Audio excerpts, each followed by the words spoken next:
This broadcast is a flare in the dark, a confession, a warning. If you're hearing me, trust nothing. Not your eyes, not your memories. And if you see someone you love approaching, run. Run until your lungs bleed, then climb. This is Rocky Mountain Refuge. Stay with me. I'm back, for now. Apologies for the abrupt exit last time. Turns out the door wasn't the problem. It was the vents. They're smaller than I am, thank God. But whatever was out there, it left a gift, a map. Hand-drawn, smudged with something dark and sticky.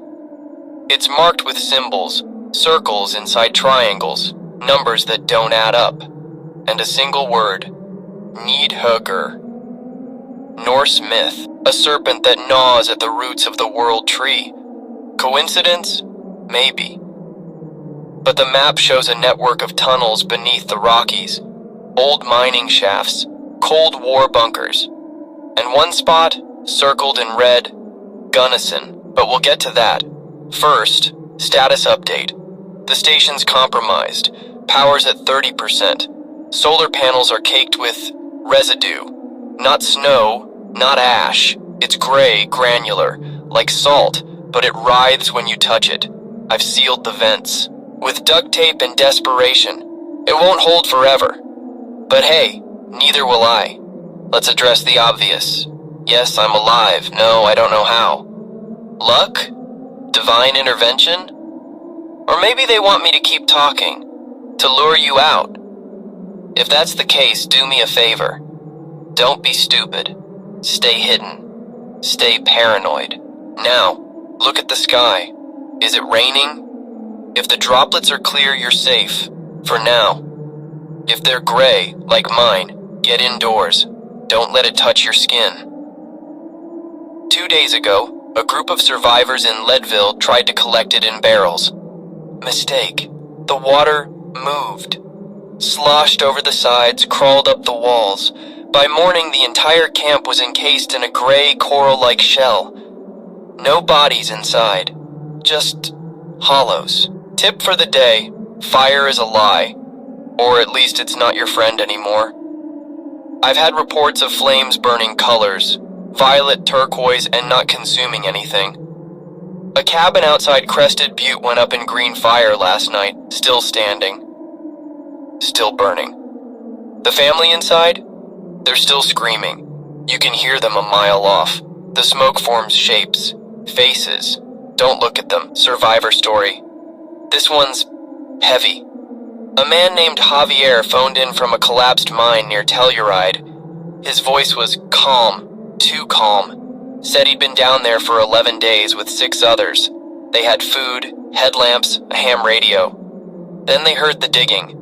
Not from above, from below. Something tunneling up through solid rock. When it broke through, their lights caught scales. Not like a snake. Like a fish. But huge. Glossy. It didn't attack. Just thrummed. A sound that made their fillings vibrate. Then the radio died.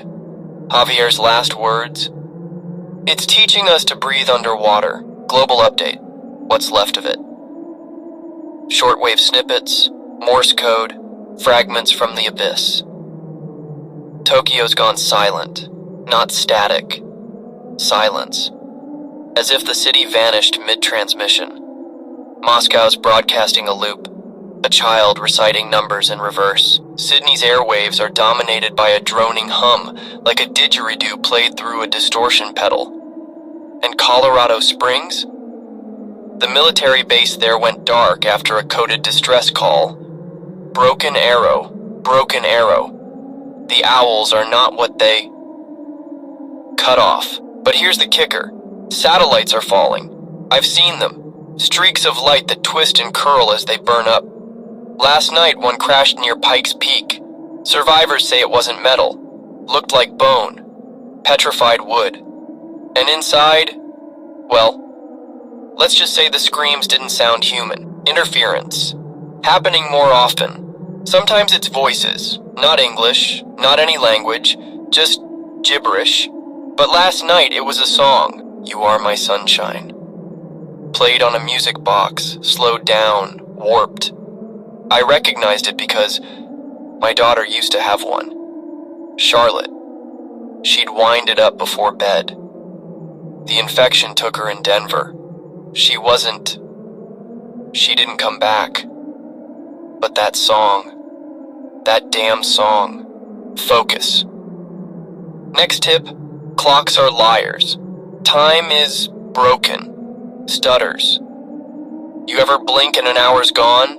Or feel like minutes drag into days?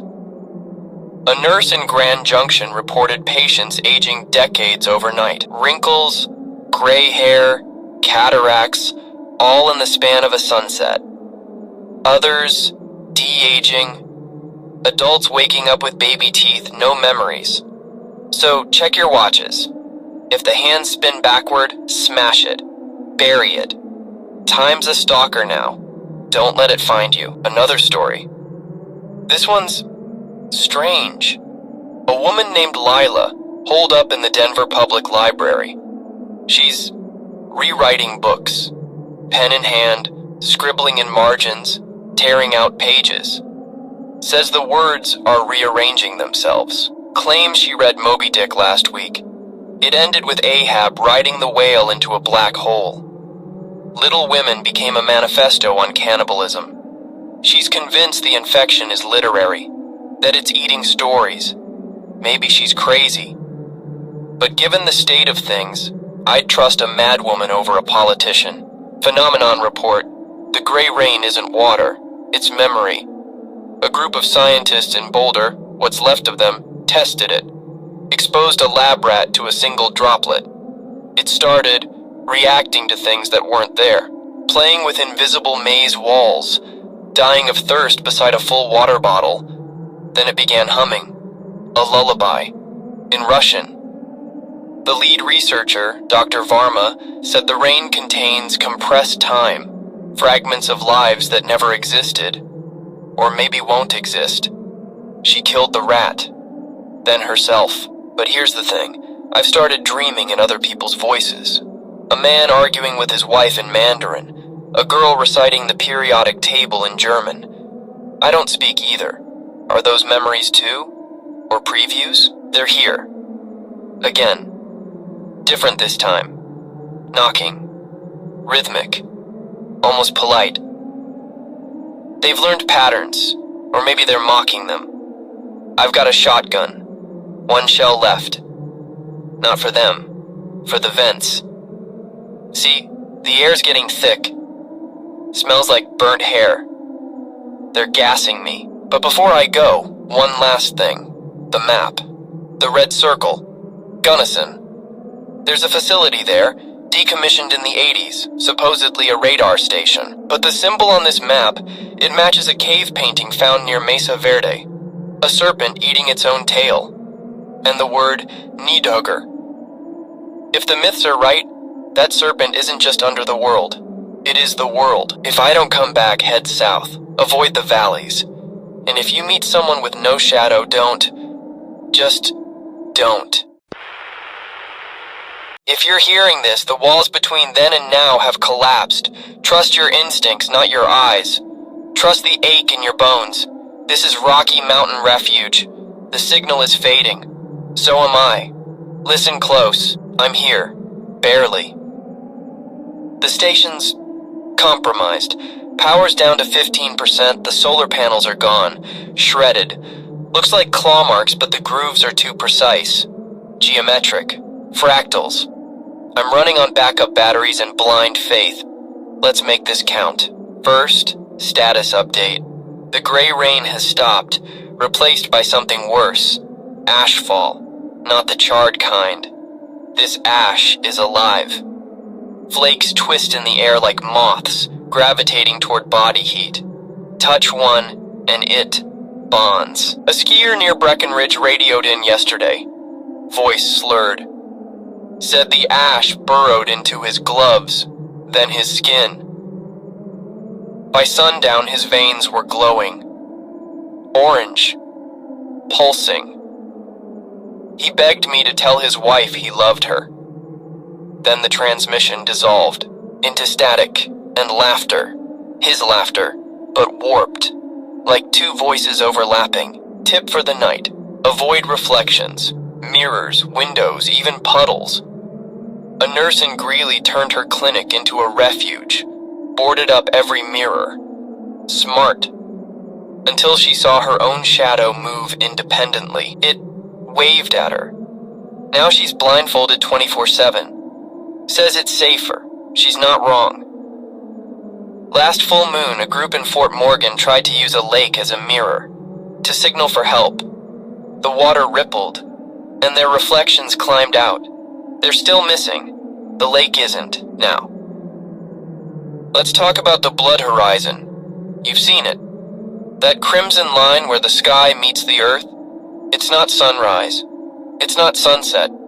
It's always there, creeping closer. A rancher near Trinidad described it as a wound in the atmosphere. Says it bleeds light, and the light does things. His cattle stared at it for 10 seconds. Their eyes melted.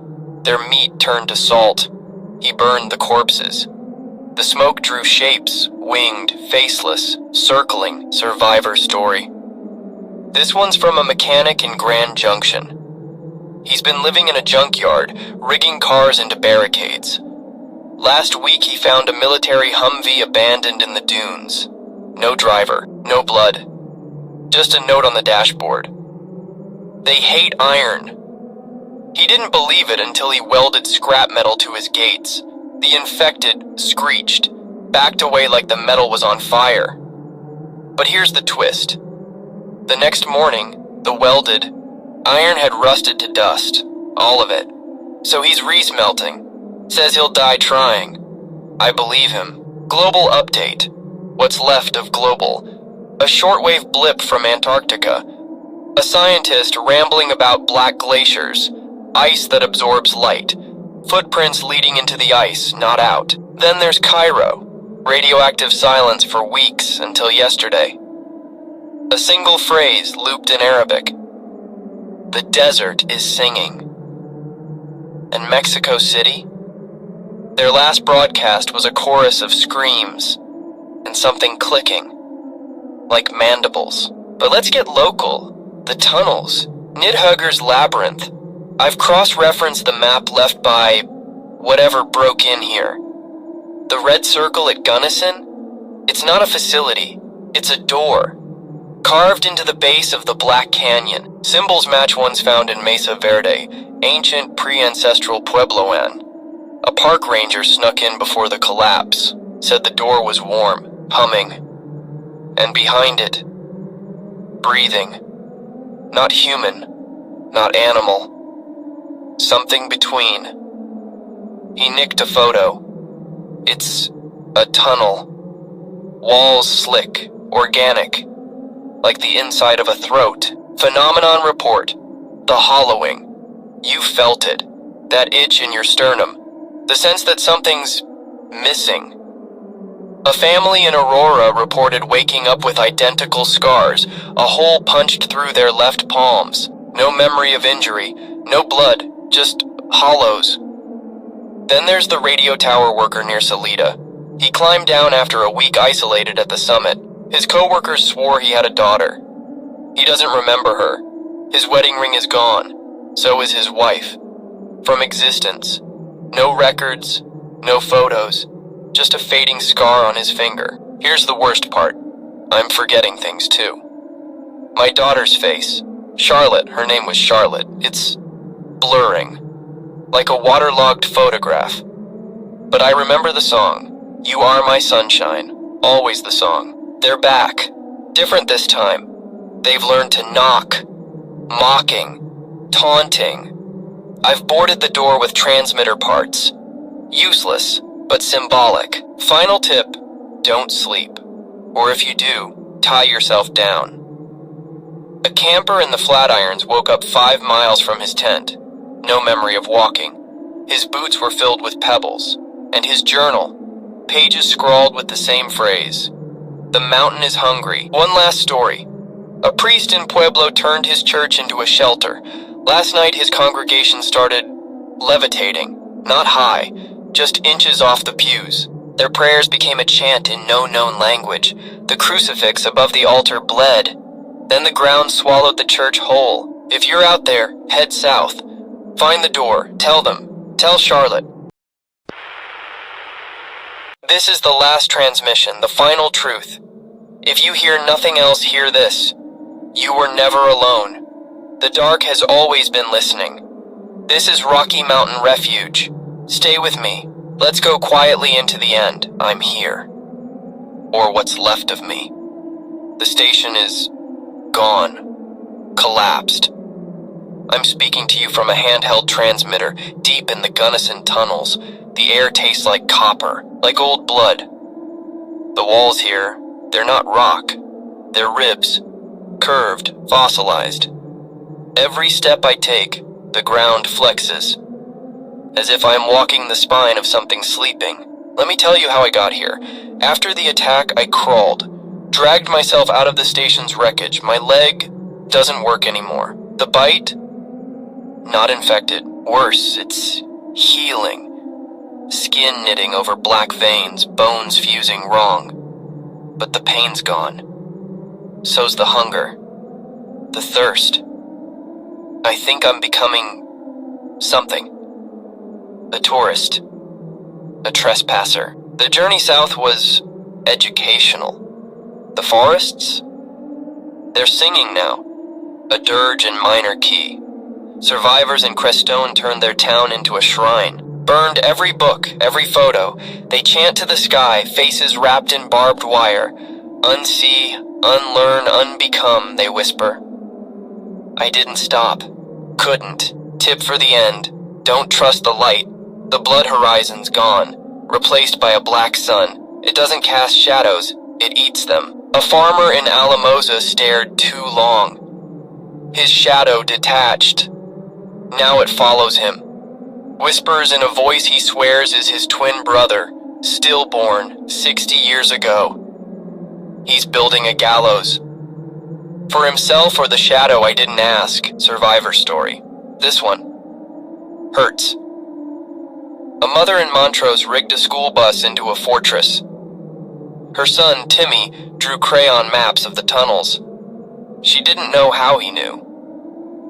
Then the drawings moved. The crayon rivers flowed. The paper tunnels breathed. Last night, Timmy woke screaming. Said the walls were licking him. She found symbols carved into his arms. The same ones from the map. Needhugger. She begged me for answers. I gave her a bullet. Told her to save it. Global update. There is no global. Satellites are dead. The sky's a lid. But I've seen visions. Flashes in the static. London's Big Ben melted into a spiral. The Amazon rainforest petrified. A single word etched into every tree. Repent. And the oceans? Gone. Replaced by a mirror. Endless. Flawless. If you listen, you'll hear your own voice. From the other side. Begging to be let in. But focus. The door. It's here. At the end of the tunnel. 20 feet tall. Not stone. Not metal. Keratin. Like a fingernail. The symbols pulse. Black, then white. Like a dying heartbeat. And the humming. It's the same frequency as the sound that started it all. The retinal scan tone. The one that unstitched the world. They're here. The ones from the map. Nidhugger's children. They're beautiful. Serpentine. Faces smooth as porcelain. No eyes. Just indentations. They don't attack. They study. One touched my shoulder. Its hand was cold. Antiseptic. It spoke. Not aloud. In my marrow. You are the key. Turn. I asked what's on the other side. It smiled. Teeth like shards of obsidian. The gardener. The door's opening. Not a crack. A maw. The air inside is alive. Swirling. Neon moss. A jungle of veins. And the sky there, it's black, not empty. Full, stars like maggots. A constellation shaped like my daughter's face. Charlotte, I know the truth now. This isn't an apocalypse. It's a harvest. The infection, the rain, the ash, it's all fertilizer, preparing the soil for them, the ones who tend the garden, who prune the rot. We're the rot. Final story. Mine. Charlotte, she wasn't bitten. She chose. The night of the vibration, she sleepwalked into the backyard, dug a hole with her hands, whispered, "They're calling me home." I tried to stop her. She smiled, said, "Daddy, can't you hear the worms singing?" Then she unfolded, like the deer, but slower, prettier. Her skin split into petals, her bones bloomed into a tree, silver leaves, blue fruit. I ate one. It tasted like forgiveness. If you're listening, run, not south, up. Climb until the air knives your lungs. Build a raft from your regrets. Sail into the static. There's a frequency there, a song. It sounds like, never mind.